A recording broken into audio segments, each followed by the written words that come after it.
Hi everyone, my name is Katerina Rodriguez. I am from the Philippines and I am currently on day 1 of the lockdown here in SIARGAO Island, Philippines. So I've been flying back and forth from SIARGAO Island to Manila for the past year and a half. And well, I just decided that I am going to document what quarantine is like here on the island. So today is technically day 1 for here in SIARGAO. Today's March. So let me check. Today's Wednesday, March 18, 2020. I was supposed to leave the island to go back to Manila for a wedding and work last Thursday. So I've technically been here almost a week more than I was meant to, though I've been on the island for 2 weeks at a time. My boyfriend lives here. This is about to get really personal. So last Thursday, right before leaving to the airport, my boyfriend Nino and I actually got into a huge fight and broke up. And on the way to the airport, it was really awkward. We weren't talking. We were both still heated or angry or upset in one way or another. Anyway, it got really awkward in the van and we were at the airport already waiting. We had our boarding pass. I got off of the van, went into the airport because I needed to use the bathroom. And as soon as I walked in, I already thought something feels very off here. So from the bathroom, after I used it, I went out.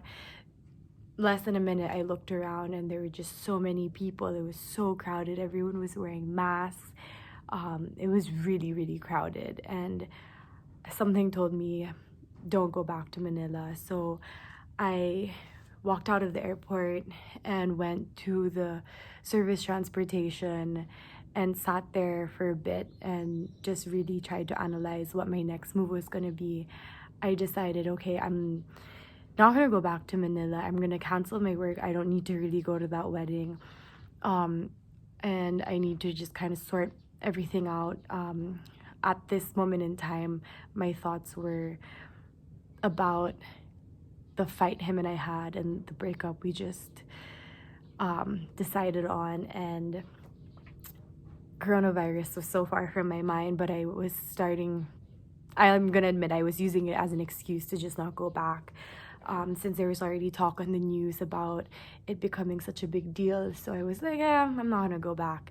I called up a friend, a really good friend. Her name's Abby, who had just arrived on the island that same day. Asked her if I could go and go over to her. I was crying, obviously, and told her that Nino and I had just broken up and I didn't want to be on the plane with him and I didn't want to go back to Manila, and I just felt like I needed to stay and be with her. So long story short, Nino called me up and he came to me and he was just like, right back with me. I'm not gonna go also. He didn't want to go back because he had been constantly reading the news and was constantly updated, and personally my mental state can't handle it. I can't keep looking at social media and reading what's going on, and I had been avoiding it for as long as possible until maybe 2 days ago.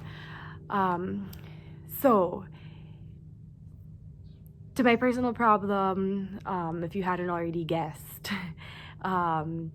we sorted it out. I came back to his resort. It's called Bayud Boutique Resort, and we talked everything over, and I'm not gonna get into details about what happened, but yeah, we decided that we're gonna be here together. We have fought since then because it was a pretty intense ordeal that him and I were going through, but you know, it was a constant from last Thursday till maybe a couple of days ago. It was me constantly packing my things, saying I'm just gonna leave, and him and I fighting, and then me unpacking because we made up, and so on and so forth. So I just told him, look, I'm not gonna leave. I can't do this. Like, it's either I leave, find somewhere else to stay here on the island, go back to Manila, go to Davao, which is another province here in the Philippines. That's where my family's from.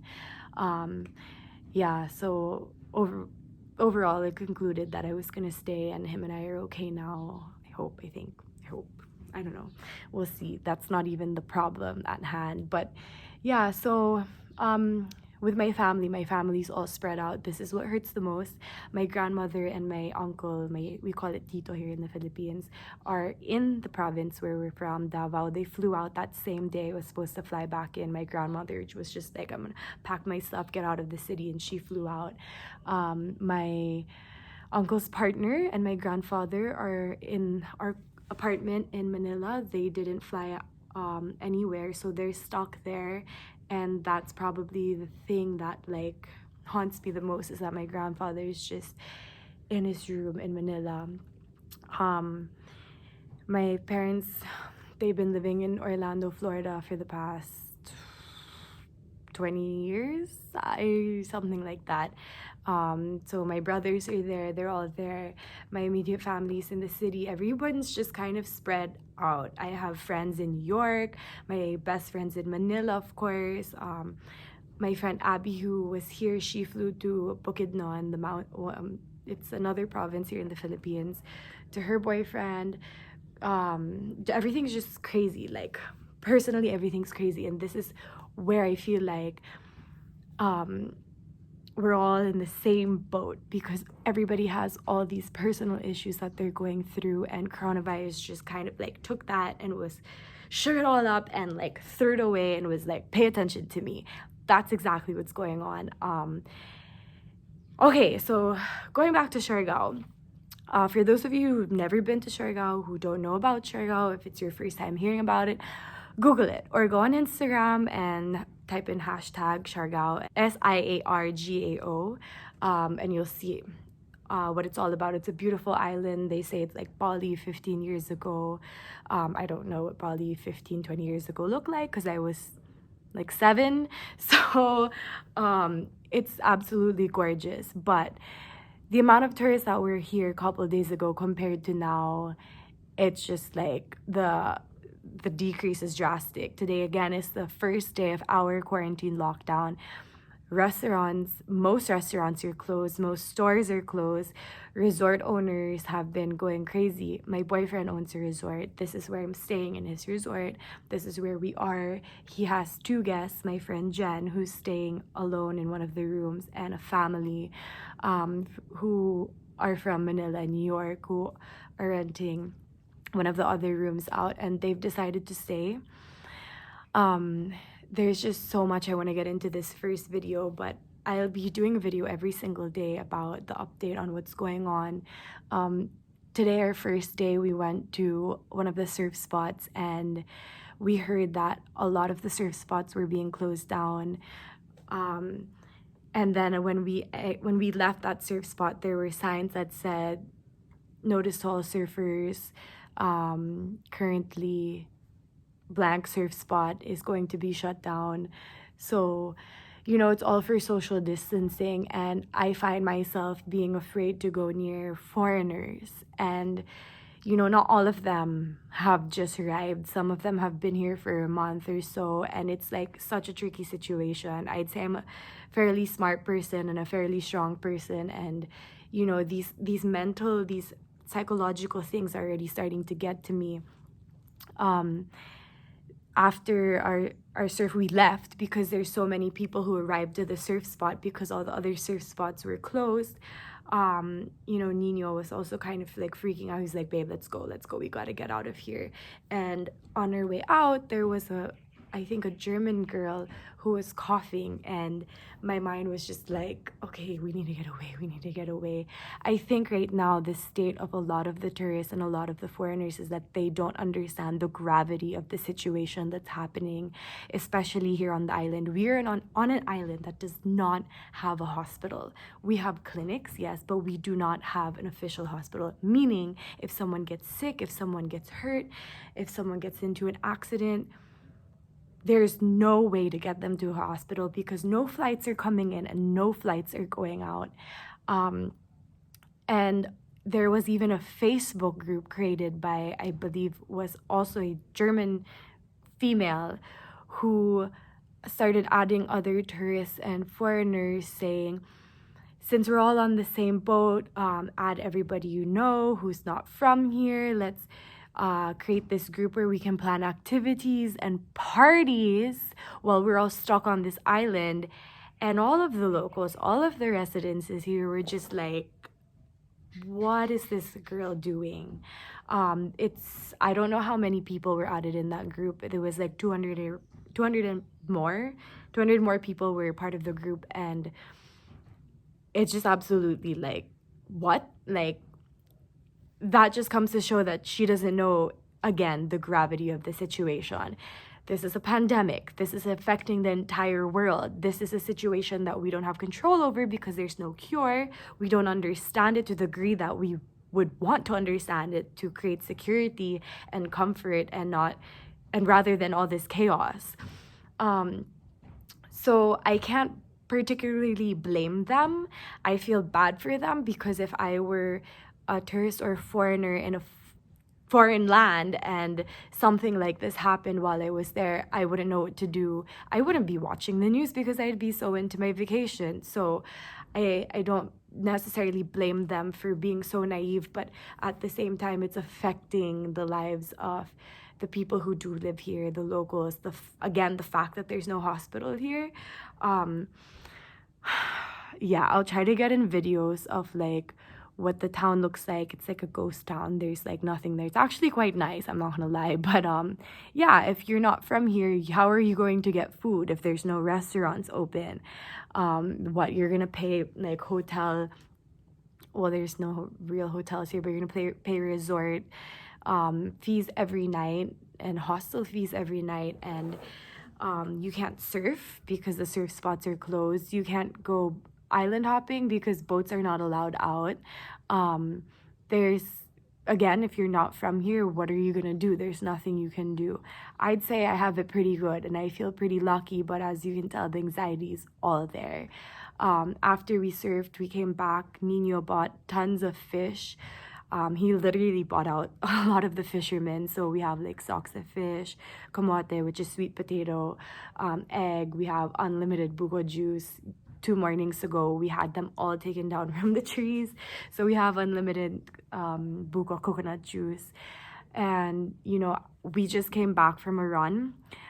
I literally bought all the kombucha on the island because I have medication that I didn't bring enough for a month. I only brought enough for 2 weeks and I ran out. And the closest thing that I feel like helps me is kombucha juice. So we went to cook. We called up a friend, Ash, and he had like 8 bottles, thank goodness. We called up Lotus Shores, the yoga place here, and they actually make, which makes me feel better, because the girl who usually makes and supplies kombucha on the island is in Aspen. I messaged her. I was freaking out. I tried to get my medicine over here. We have a friend named Bren who's currently stuck in Clark, in Pampanga, which is a city in Luzon, which is near Manila. For those of you who don't know, please just Google it. And Clark has another airport that does fly in and out of SIARGAO. And anyway, Bren, he had a flight yesterday, and we knew that he had a flight for a couple of days. And one of Nino's guys, who again is from here, from SIARGAO also, is currently stuck in Clark with Bren. They can't fly back because the president made an announcement yesterday that no one can fly in and out of Luzon, so all flights were canceled. Bren had my bag, which I had my assistant in Manila prepare, with all my medicines, my contacts, my contact solution, you know, things that I feel like I really need, that I don't have enough of here. I have enough clothes, you know, bikinis every day, right? But like, no, for. Then you have people who are not from here, who are not just from other countries, but from Manila, who flew in 3 days ago and are having like a vacation. And hello, like, you got on a plane, like you were on an airplane, which is so secluded, you know, and someone on that plane could possibly have carried the virus, and you decide, oh, I don't want to be in Manila, so I'm going to fly to SIARGAO. What kind of selfish common sense is that? Like, what if you're not affected by the virus, but you're carrying it, and and you end up passing it on to someone here? Right now in SIARGAO, there are no official cases of anyone being affected, but thanks to certain people, and again, if you didn't know, I can't blame you for being naive and not informed, but like, you know, some people, it's just like, why couldn't you just stay home? Okay, I know I'm frustrated. So again, I know a lot of people were not informed properly or don't understand the gravity of the situation, and I hope somehow this video helps a lot of people understand the gravity of the situation.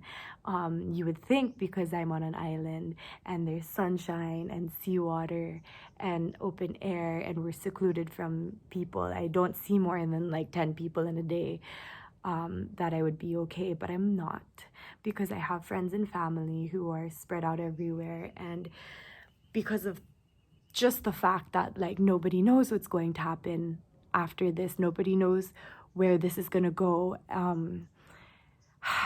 Yeah, I'll talk more about that and more about like the mental health of it all tomorrow, but I just wanted to update you guys on our first day of quarantine here in SIARGAO and my personal story on how this came about.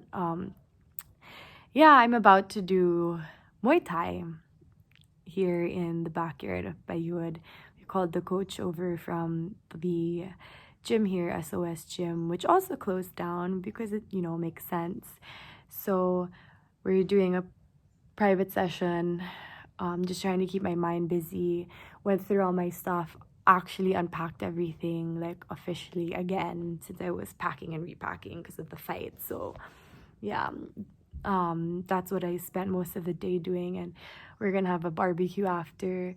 One of the guests here, they have a 6-year-old little boy, so we're trying to like all stay positive. I started writing a book. Yeah, it's gonna be pretty much about like this whole situation. I got really inspired. Might start fishing, spearfishing, and getting all the buko that we can possibly get from the trees. I'll be getting my own buko if they really do close surfing.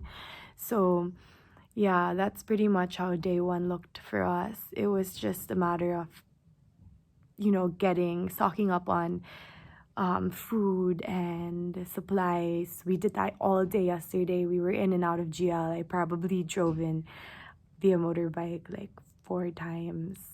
Yeah, I even got a haircut yesterday. If you're in SIARGAO, Keiko, she does a really good job. She has her own little place also in her house. I cut about 2 inches off. She cut off all the dead hair on a lighter note of things. And I'll update you guys again tomorrow. I hope everybody's safe. If you have any questions, just comment below. Definitely did not want this to be my first YouTube video, but what else can we do, right? There's social distancing, but maybe social media can help us connect more. If you're on the island and you need help, if you are a foreigner and you do watch this and you do need advice and you do need help, just message me. Might not meet up with you, but definitely will reply. And yeah, that's it for today. We'll upload another video tomorrow, and I hope everybody's mental state is okay. If you guys just again have any questions regarding anything, message me. And yeah, take care, guys.